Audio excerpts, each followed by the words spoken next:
የሚያጽናና ኃላፊነቱን ሰጥቶ ይጽናናል። ታሪካችሁን ልትሰሩበት እናንተ ፈቃደኞቹ ከዚህ ውስጥ መልካም ነገር አውጣ በሉ። ከዛ ደፋሮቹ ለምን መሰላችሁ?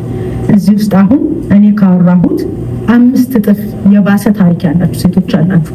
አንድ መጽሐፍ የጻፍኩት 6 መጽሐፍ ልጽፉ ትችላላችሁ። ለምን አላደረጋችሁት? እናንተ ብትጽፉት ስንት ሴት የእናንተን ህይወት ሰምታ ኢንስፓየር ትሆናለች። አሁን ቅርብ ጊዜ የመጣልኝ ቴክስት እንደውም ስክሪንሻት አድርጌ ያሳያችኋለሁ። በጣም ብዙ ቴክስቶች ይደርሱኛል።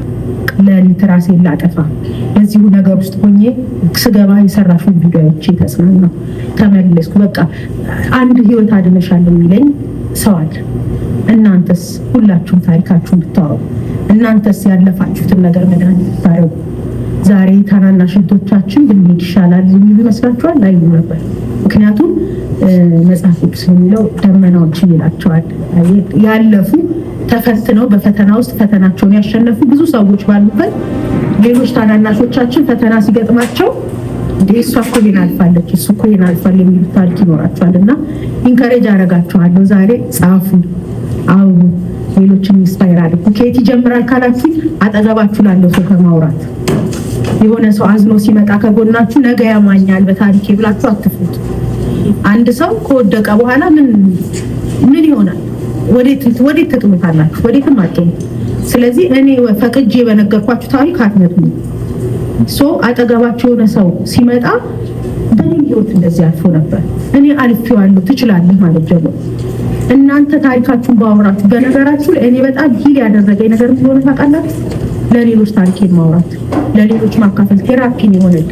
ሌሎች ሲጽናኑ ሳይ በከንቱ አይደለም ያለፍኩበት ውስጥ ያለፍኩት ለካ በዚህ ውስጥ ማለፌ ዛሬ ለካ መድኃኒት ለሆነበት ነው እያልኩኝ ሞር በየቀኑ እንደዚህ አይነት እህቶችን ወጣቶችን ባገኘ ቁጥር ሂል እያደረኩ ነው። በያዛችሁት ቁጥር ግን ለእናንተ ህመም ነው።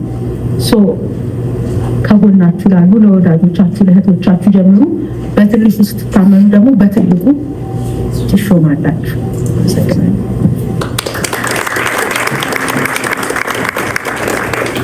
ባሎች አልፈሽ በጣም ብዙ ተምረናል።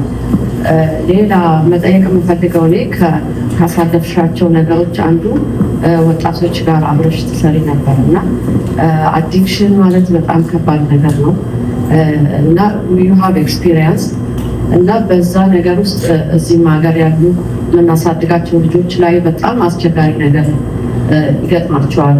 ያንን አዲክሽን አልፎ ህይወታቸውን ተለውጦ ማየት በጣም ፈልገው እና እዛ ፕሮግራም ላይ የምናያቸው የሚለወጡት ልጆች ብዛትና ምን ያህል እንትን እንደሚያደርግ አሁን ኮሚኒቲ ካለ ፍቅር ካለ ህብረት ካለ የሚያዩት ሌላ እንትን ካለ ብዙ ጊዜ ያንን ፎል ባክ ቢያደርጉባት ተመልሰው የሚመጡበት እንትን ያስፈልጋቸዋል እና ከሆነ እድሜ በኋላ የአበሻ ልጆች እንትን ስትሮንግ ኮሚኒቲ የላቸውም እና ከዛ የተነሳ ተስፋም ማድረግ ይከብዳል። መቼ ነው የሚመለሱት የሚለው ነገር እንትን ይላል እና በዚህ ኤሪያ ላይ ምን አላማለሽ? ምን ትመክሪናለሽ?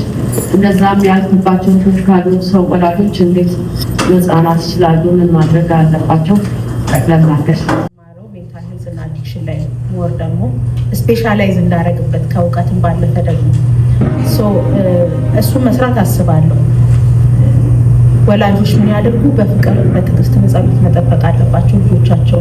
በትግል አይመለስም ልጅ፣ በቁጣ አይመለስም ልጅ።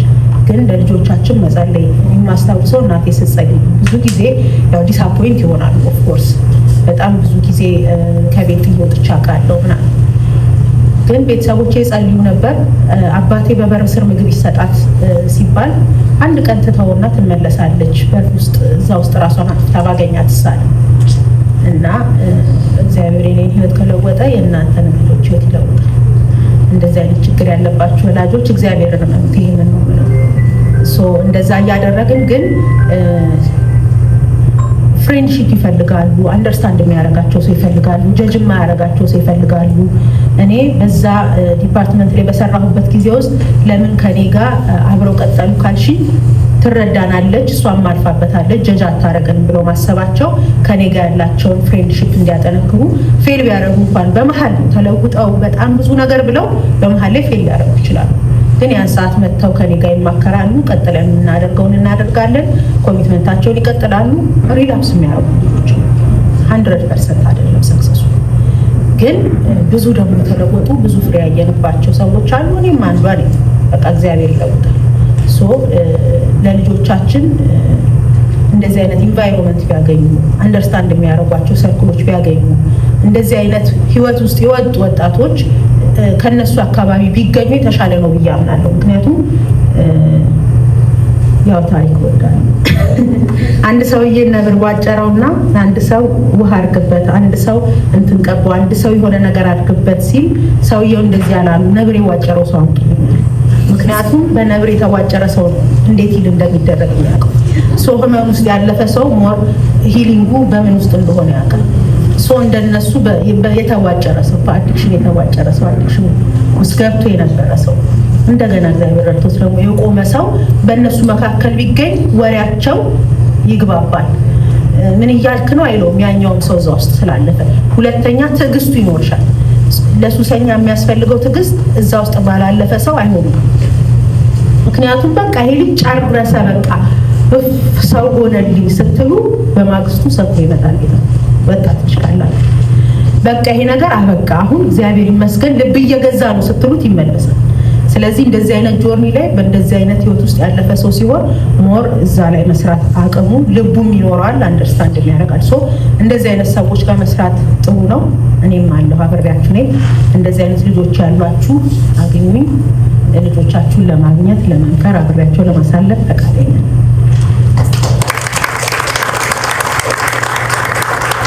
እና መጽሐፍ ምናልባት የምትፈልጉ ካላችሁ 10 መጽሐፍ አለ መኪና ውስጥ የምትፈልጉ በኋላ እና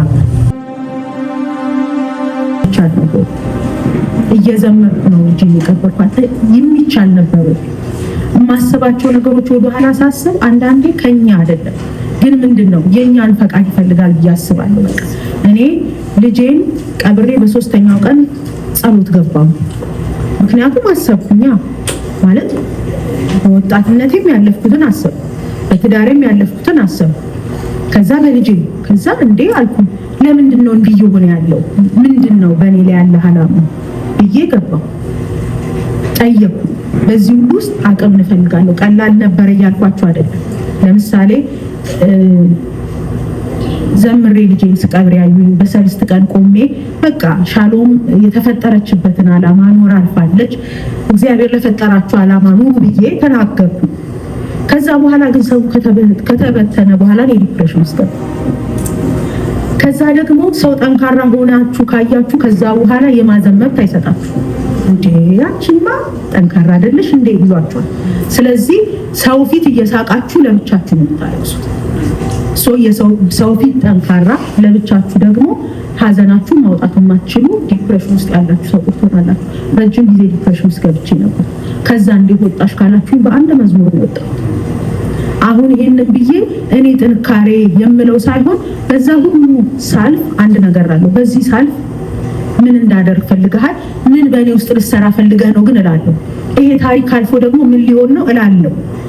ቀላል ሆኖልኝ አያልፍም። በጣም ብዙ መጽሐፍን ያነበባችሁ ሰዎች ወር ደግሞ ሌሎች ፕሮግራሞች ላይ ሞር ሰፊ ነገር አውርቻለሁና ብዙ አይነት ነገሮችን አሳልፌያለሁ። ቀላል አልነበረም። ግን የመጨረሻው ከባዱ ላይ ስደርስ ግን ለእግዚአብሔር ነው የምሰጠው። ምክንያቱም እኛ መሸከም ማንችላቸው ነገሮች አሉ። ማለት የልጅ ሞት ማናችንም ልንሸከማችን እኔ ጠንካራ ስለሆንኩ እንዴት ከልጅ አንጽናለሁ። የሚያጽናናችሁ ያስፈልጋችኋል።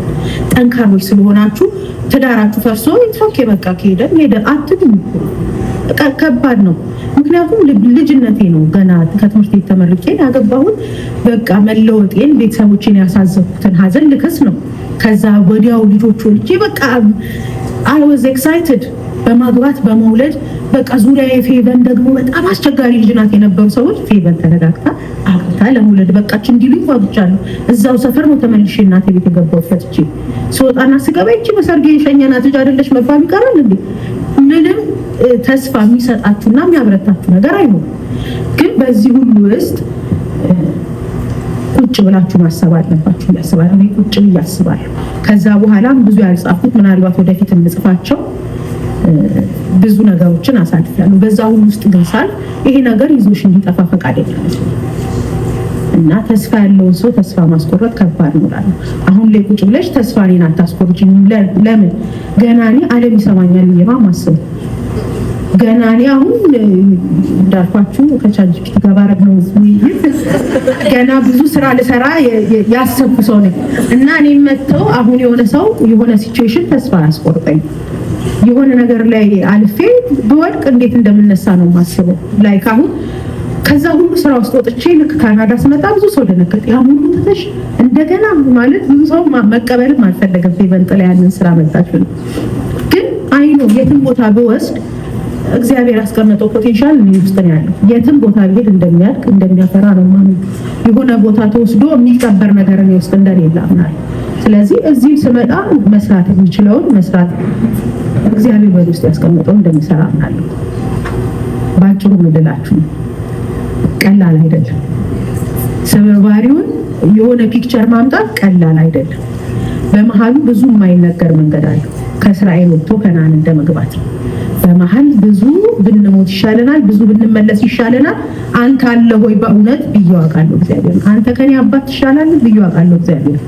አባታችን እህቴ ያለች ድሮ ሰፈር ሲለክፏት እህቴን ሽጉጥ ይዞ ይወጣል የኔ አባት። በጣም አያስነካል እና እግዚአብሔር አስነካኝ የሆነ ነገር እንደዛ ብላት ፊል አድርጋችሁ ታውቃላችሁ። የተሰጠ ማለት ዝም ያላችሁ የሆኑ ሰዎች አልፈው መስመራቸውን አታክ ሲያደርጓችሁ ሲጎዷችሁ ዝም ያለ ይመስልና እንዴ አባቴ እንኳን ስነካ እንደዚህ ያደርጋል እንዴት ስነካ ዝም አልከኝ ብዬ አውቃለሁ። ከነዚህ ሞመንቶች ከነዚህ ሀዘኖች ከነዚህ ተስፋ መቁረጦች በኋላ ነው ይሄ የሚያምረው ስዕል የመጣው። እንደው ዝም ብሎ በቃ ሲሞት ይሄ እቺን ታሪክ ናት እያልኳት የመጣኋት አይደለች። ግን በእያንዳንዱ ምዕራፋችሁ ውስጥ ለአምላካችሁ በዚህ ውስጥ ደግሞ ምን ታሪክ ልትሰራልኝ ነው በሉት። ከዛ ደግሞ እኔ አልችልም፣ እኔ መጽናናት አልችልም፣ እኔ መተው አልችልም። ከዚህ እድሜ ውስጥ ኢፌክቲቭ እድሜ የቱ ነው የምትሉኝ፣ ምናልባት ያለፉት 10 ዓመታት ላችሁ ይችላሉ። በጣም በብዙ የባከኑ ጊዜያቶች በማይሳኩ ስራዎች በሆነ ነገር ቅድም እንዳለ በብዙ ፌለሪቲ የተከታተለበት አይነት የሚመስል ነው። ግን ያቺ ቃል አለች ልጅ መቃብር ጋር ያጽናናኝ በዚህ ሁሉ ግን በወደደን በሱ አሸናፊዎች ሁሉ እንበልጣለን የሚለው ቃል የኔ መልህቄ ዛሬም ላይ መጥቼው ነገር ሲያሸንፈኝ ወበልጠዋለሁ። ምክንያቱም እኔን የሚወደኛል ከሚወዱኝ ሰዎች በላይ የሚወደኛል። አሁን ዲሳፖይንት ካረጉን ሰዎች በላይ የሚወደናል። ኤክስፔክት አድርገናቸው ካልተገኙልን ሰዎች። ስለዚህ ከአሸናፊዎች እንበልጥበት ስላለኝ በዛ ጠነክራለሁ እና እኛ አንችልም ማለት የመሰለ ነገር የለም። ከኛ በላይ የሚችል አምላክ ስላለና በዚህ ሁሉ ውስጥ ምን አጠነከረሽ ካላችሁኝ በማልችልበት ጊዜ ወደሚችለው ዞር ብዬ እኔ አልቻልኩም ማለት ከዛ ግን ፈቃደኛ የኛ ፈቃድ የኛ ውሳኔ የኛ አክሽን ይፈልጋል። መጽናናት ያልፈለገ ሰው አይጽናናም።